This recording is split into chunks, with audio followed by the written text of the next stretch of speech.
On today's show, once again, the Hawks were unable to make shots on this Tuesday evening. They played good defense once again as well, but in the end, a close-fought loss at the hands of the Rockets. We'll get into all of what transpired and more coming up.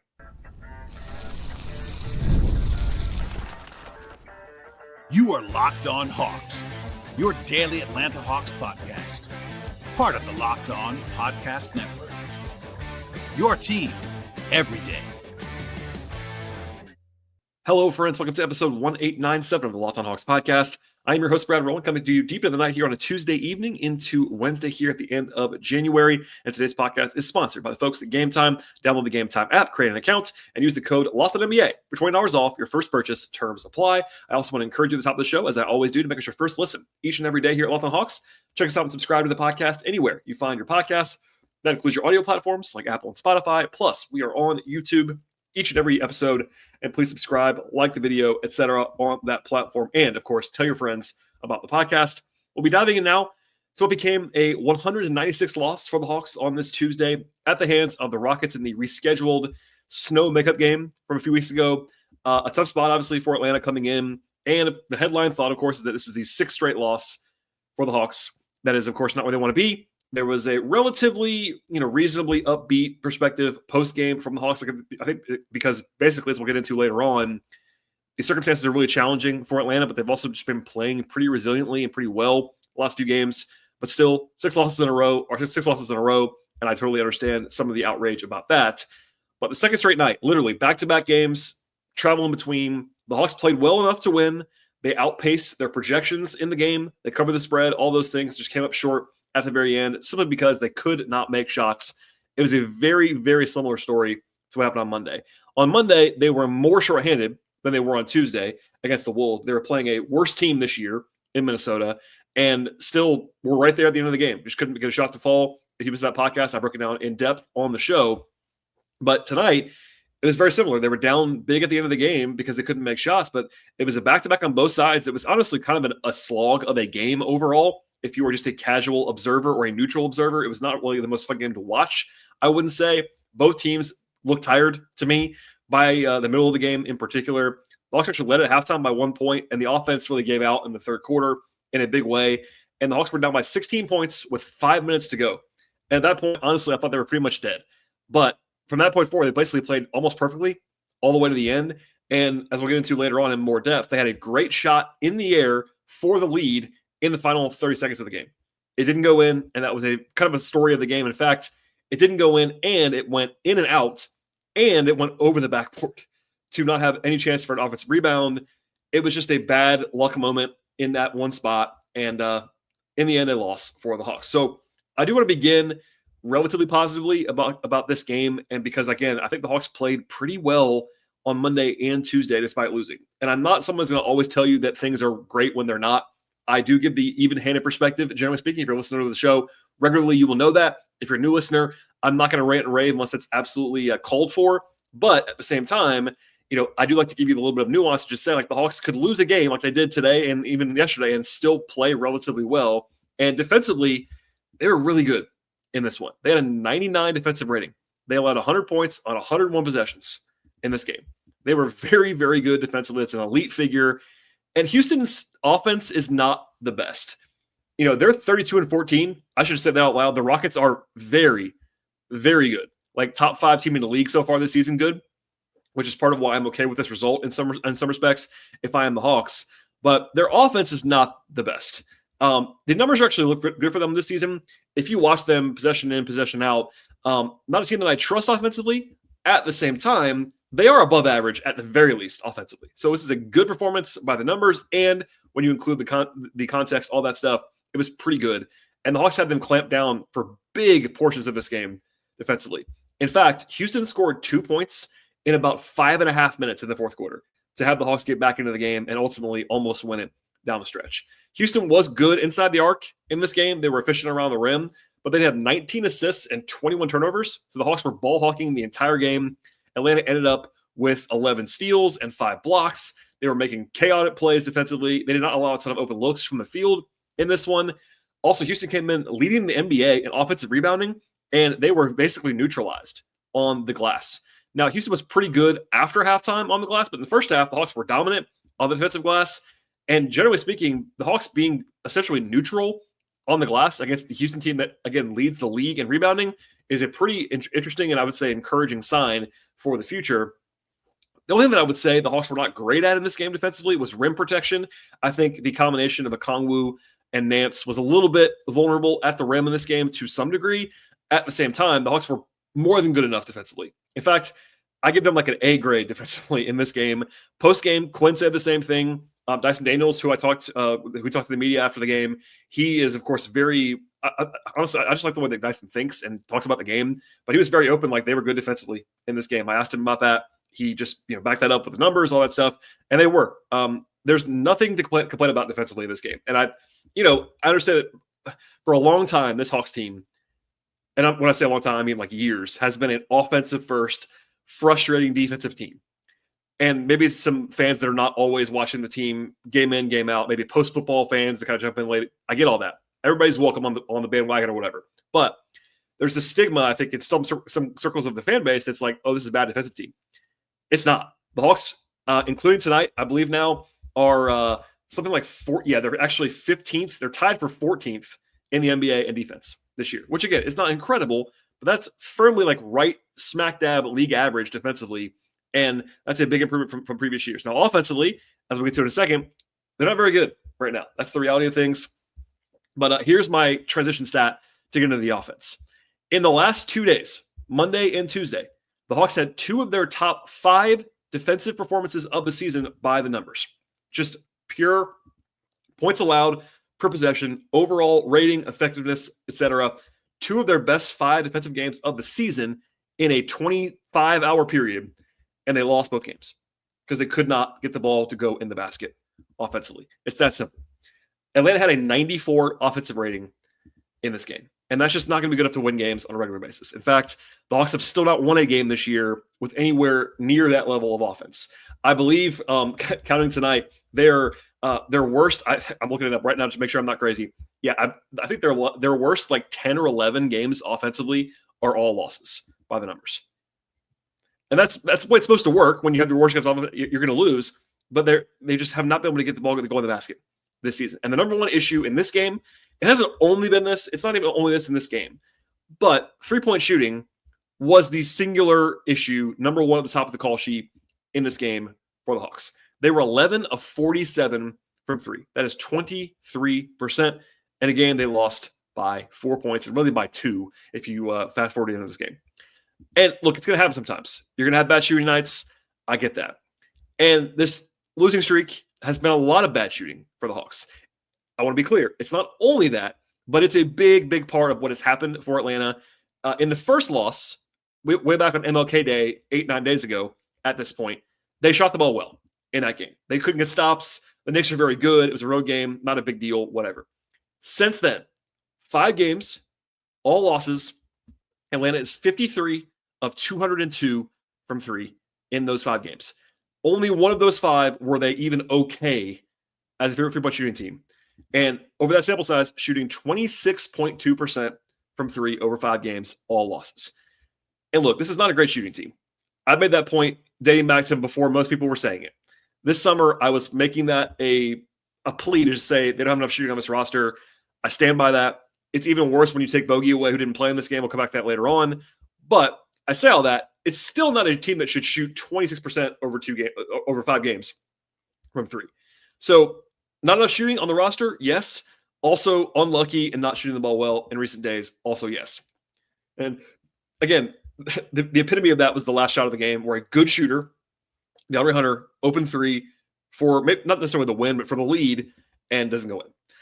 They weren't great everywhere else either. They did shoot well from 2-point range, about 59% from 2. They were pretty good on the glass. They turned the ball over a lot, but not too many times when it comes to actually they won the turnover battle in this game overall on defense. And look, the offense was not great with Trae Young on the court as he returned in this game, but they totally collapsed without him. It's a very familiar song for this Hawks team, but they had a 77.8 offensive rating in the minutes without Trae Young in 14 minutes in this game. The starters, Sans Moguet, were all in the positive plus-minus, and again, they lost. Trae was a +4 in a 4-point loss. That means they lost those minutes by 8 points because they just simply could not score. And it's not anything new. And Trey wasn't incredible in this game. He was just okay. He wasn't great, but they just couldn't. There was not enough creation, not enough juice offensively with him off the floor, no matter what. And look, there have been games recently when one guy has shot the ball well. For example, like Monday night, DeAndre Hunter had 35 points. He was a really, really good shooter in that game. Tonight, there was no one who shot the ball well from three-point range. No one. There were two guys on the roster who didn't shoot terribly.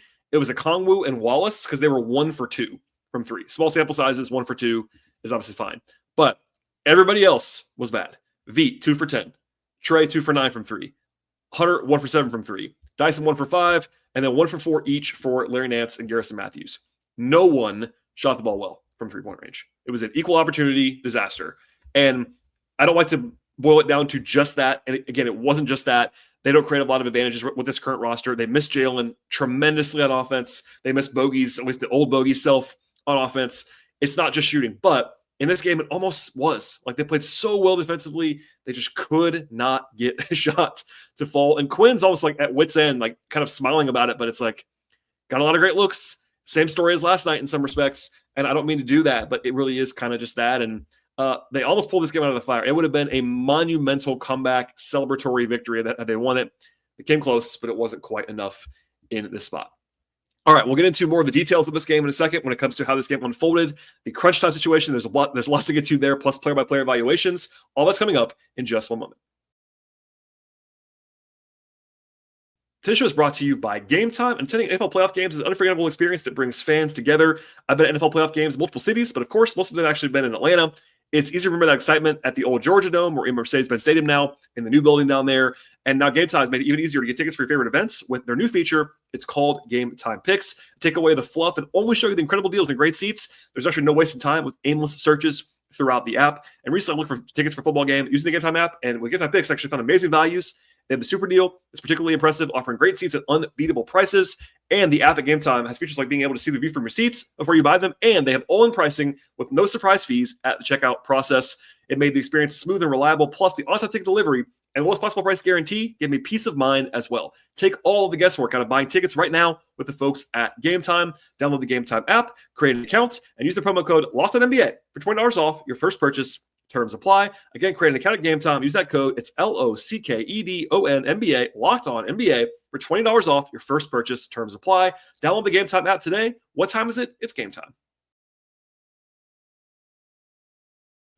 All right, and I purposely, again, as I did yesterday, did not want to lead with the injury roster stuff on a competitive game, but I do want to go to that now. Trae Young returned. That was good to have, of course, for the Hawks. Jalen Johnson is still out.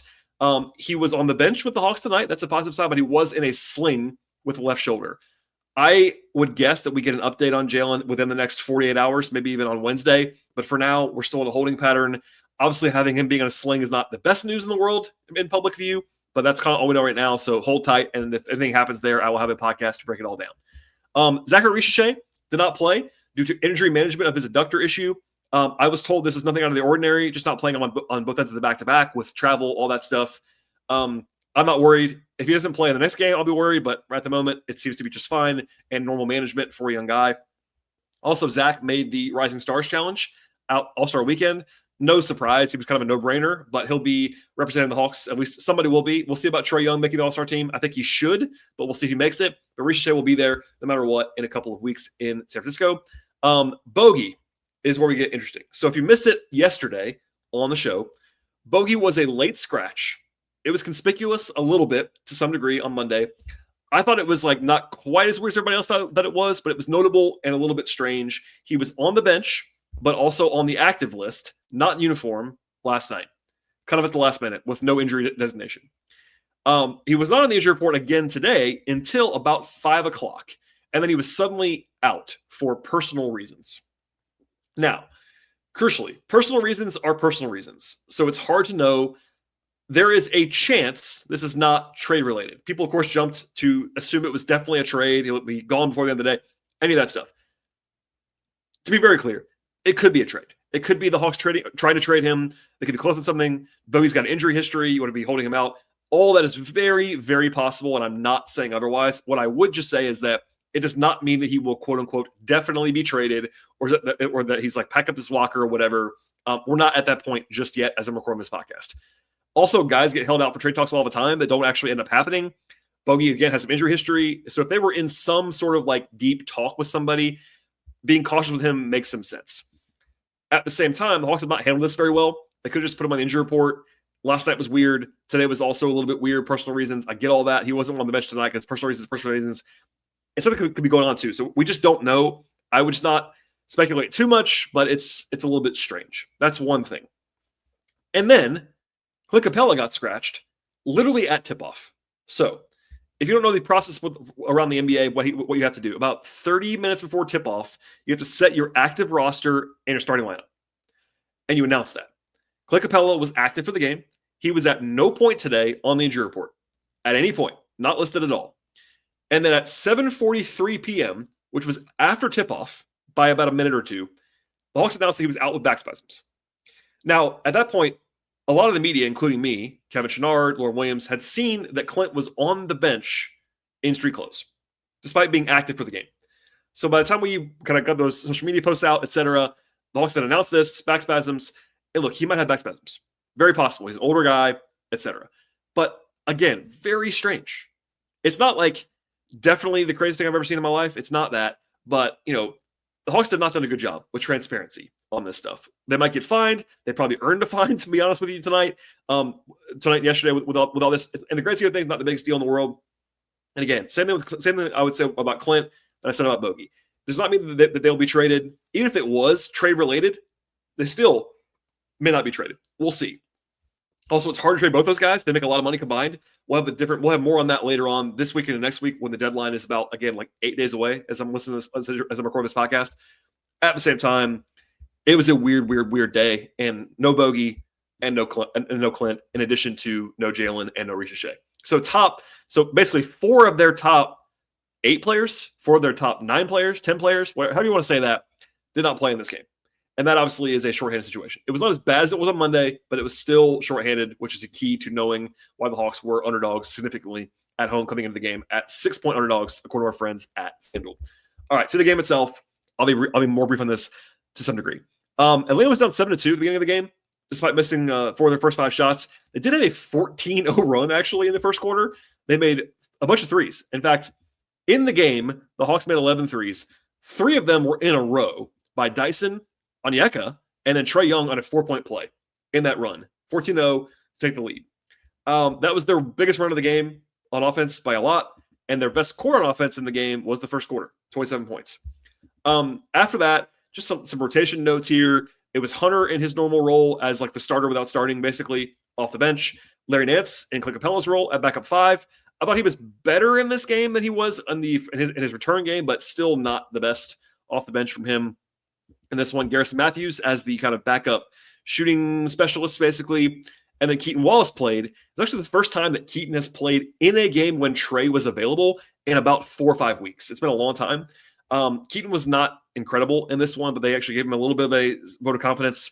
The 2 guys who actually were healthy and active that did not play, David Roddy and Don Barlow. I know Hawks fans celebrating that Roddy didn't play. I agree not playing Roddy. I agree with not playing with Roddy, just to put that out there. But he didn't play, neither did Don Barlow in this game. The Hawks, of course, cooled off considerably. I think defensively they were playing very well. Generally speaking, it was pretty ugly offensively from that point forward, to be honest. Trae off the floor was really, really rough. There was a 13-2 run by the Rockets late in the second quarter to take the lead. Once Trae came back in, it was better offensively, and they were actually up by 1 point because of the defense, honestly. They forced 14 turnovers in the first half of this game on defense. I sort of alluded to it a little bit before. This is a very gross game. Low scoring, and not all low scoring games are gross, but it was a low scoring, grinded out, physical to be sure. Everyone said that after the game, from top to bottom, Quinn on down, like a lot of physicality, and they weren't complaining about it. It's what the Rockets do in a lot of ways.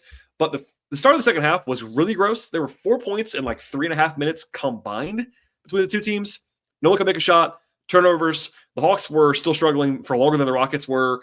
And within not like a blink of an eye, but kind of a slow build, Houston went up double digits late in the third quarter and put the Hawks on their heels a little bit. Offensively, same story. They couldn't get anything going. At one point, they had 30 points in the first 37 possessions of the second half, which is like a sub-80 offensive rating, just terrible stuff on offense. But Down 16 with 5 minutes to go, they finally wake up. Now, part of that was defense was great. They got 7 consecutive stops, headlined by Dyson just causing havoc on the perimeter, as in a way that he often does. We also got some pace going downhill on offense. They scored 11 straight points. Trey made free throws, get within 5, et cetera, et cetera. The one time that Rockets did score was free throws on a foul by Kongu. That was a pretty clean play, I thought, to be honest with you. Back and forth, I won't go through all of it there, but I thought Trey was really good late in the game. Then we'll get into the kind of controversial plays. About a minute to go, Dyson Daniels drives to the rim, scores plus the foul with a chance to get it within 2. In between the bucket and the free throw, Trae Young and Dylan Brooks were drawing together, and Brooks kind of pushes Trey's like neck/head right in front of the official.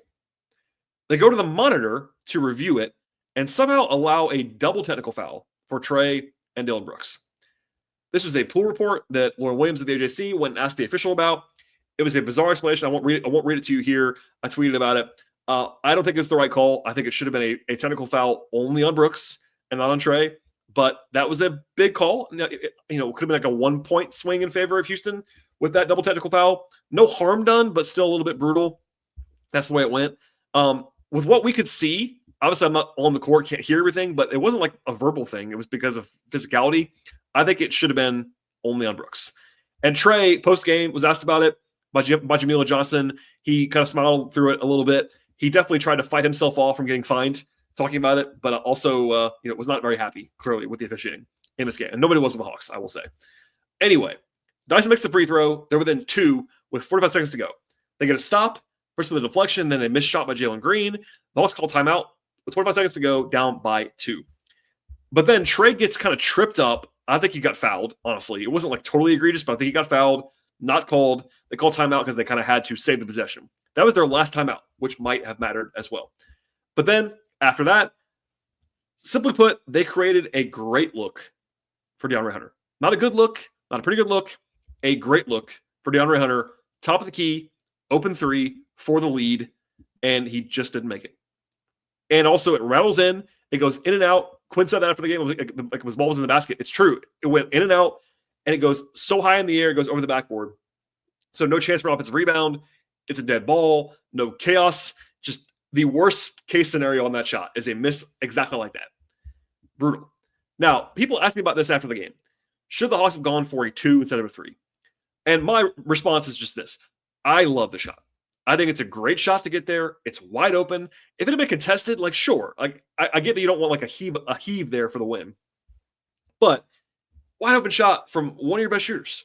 Like Hunter, if you would say that maybe Garrison's a better shooter than Hunter, like I'll listen to you. Maybe Bogey in his prime was. Hunter's been their best shooter this year, probably. And it's a wide open shot. And Quinn said after the game, like he loved the shot. Like Hunter wants the ball. I know my friend Glenn Willis shared this stat, but Hunter's actually had one of their better clutch shooting numbers this year. Like he makes big shots. He just does. And yes, they've been missing threes in the game, which is one of the questions that I got too. Like I'm not picking on the questions. It's a perfect reasonable question. But look, this is now me talking. The Hawks would not say this way, but I'm on the outside looking in. You're the underdog in the game.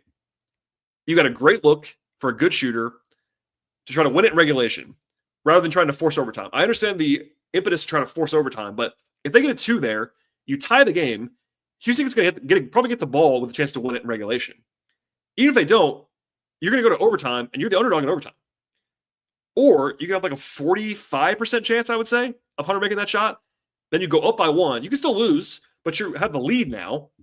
And, you get a great look there. So also with no timeouts left, another small reason to go for it, go for the 3 if you can get it. So I could probably do 10 minutes on this. I won't. I love the shot. Quinn loved the shot. I think Trey loved the shot. Everybody that talked after the game loved the shot. It didn't go in. I think it's a good look. And it's, again, kind of a microcosm of the way this game went. But I am more than okay with that possession if I'm the Hawks. And then the last point of controversy was after that, ball goes out of bounds. They're down by 2. Now they have to foul or get a steal. They got neither one of those things done. Now, I thought they clearly fouled at least twice on the play in the quarter. And by the way, Quinn Snyder said the same thing. He got asked about it. He said he thought they fouled him 3 times. And he said he was baffled by the no call. I asked Dyson about it post-game, and Dyson said he didn't foul him, but he thinks – not even thinks. He said just Trey fouled him. Like it was like very obvious. You watch the replay, there's a foul there. And what I hate about this, like if you're the official, you know the team's going to foul. And I'm not saying you call a foul if there's not a foul, but there's obviously a foul and they're trying to foul. Blow your whistle. Like, to be very clear, the Hawks still probably lose because the Rockets have to either miss both or miss at least one to even have the chance to come back and tie or win the game. But they had a chance, and they didn't have the chance because they didn't call the foul. And because of that, they're overextended. They're trying to scramble. 2 passes, dunk, game over. So a brutal way to end the game. Obviously, the big swing was the Hunter miss. But even at the end, it's like, oh, man, this is one of those games. So that's a lot of content in a short period of time. But the Hawks were great defensively in the fourth quarter. They allowed 18 points in the fourth. They locked them up the whole time. Extremely interesting and entertaining and I thought encouraging comeback bid that falls short. Not all because, but partly because the shot doesn't fall. And that's a good encapsulation of what actually happened on this night in Atlanta. All right, more to come on the player-by-player evaluations. But first, a word from our partners on the show.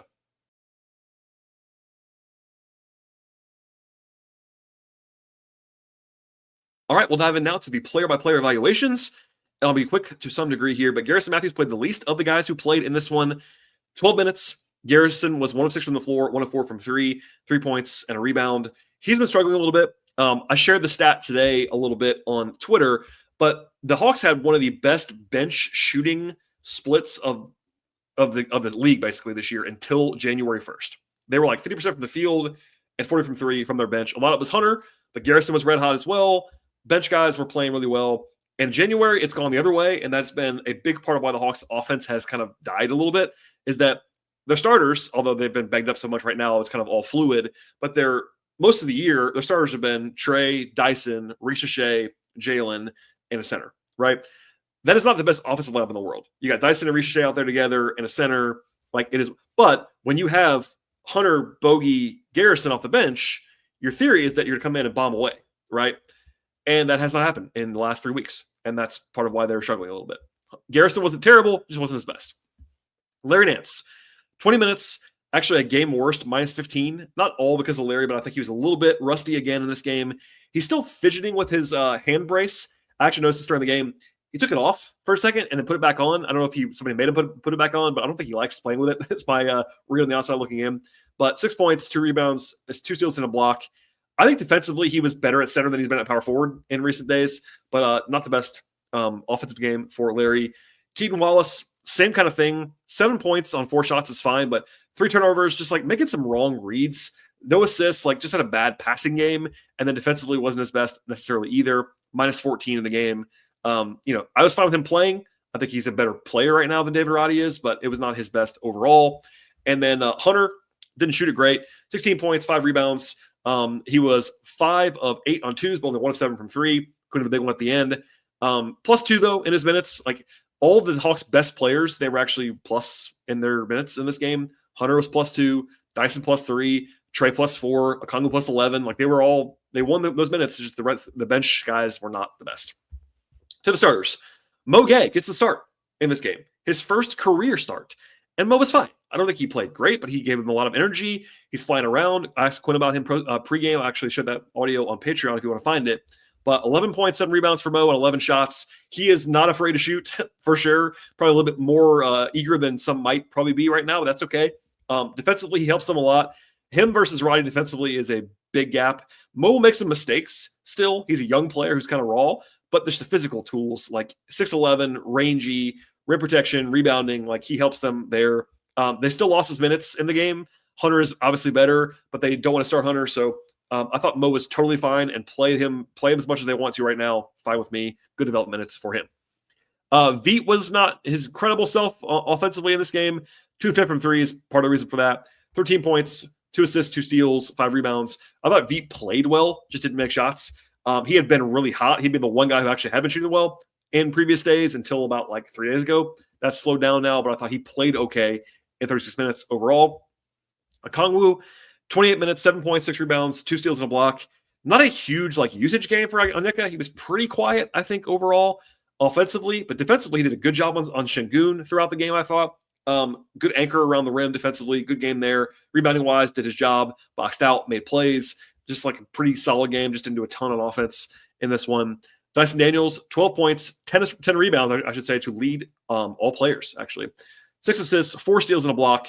Defensively, he was just great in this one. He often is, but he was just great. Offensively, a little bit less so. 3 of 7 on 2s, missed some floaters in the game, was still +3 in his minutes. And then Trae Young returns in this one, 21 points, 9 assists. Didn't shoot the ball well from 3. He was only 2 of 9. Was 5 of 7 on 2s, which is pretty good.